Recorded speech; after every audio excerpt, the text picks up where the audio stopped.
मैं एक और सवाल कर जी हाँ। इस्लाम में रेपिस्ट की क्या सज़ा है? इस्लाम में लफ्ज़ रेप के मजमून के ताबे कोई मुअय्यन सज़ा नहीं, ज़ानी की सज़ा है। मगर रेपिस्ट के लिए एक और आयत है जिससे इस्तिंबात हो सकता है, जिसमें सख्त तरीन सज़ाएँ हैं। उसका कत्ल भी है, उसको डिसमेंबर करना भी है, उसको मुल्क से निकाल देना भी है, क्योंकि वो अमूमन बगावत करने वाले लोग हैं जो फसाद को आखिर तक पहुंचा देने वाले लोग हैं।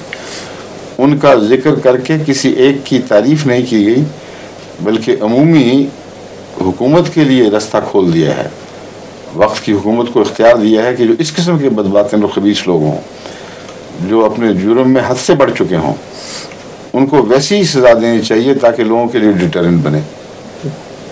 इसलिए रेपिस्ट की सज़ा उन हालात के ऊपर होगी। बाज़ रेपिस्ट महज एक रेपिस्ट होते हैं ज़ानी की किस्म के, बाज़ हैं जिनके अंदर नहायत वाशियाना मजालिम की जज्बा पाया जाता है। वो कत्ल भी करते हैं, मेम भी कर जाते हैं, छोटे बच्चों को अपने जुल्म का निशाना बनाते हैं, फिर कत्ल कर देते हैं।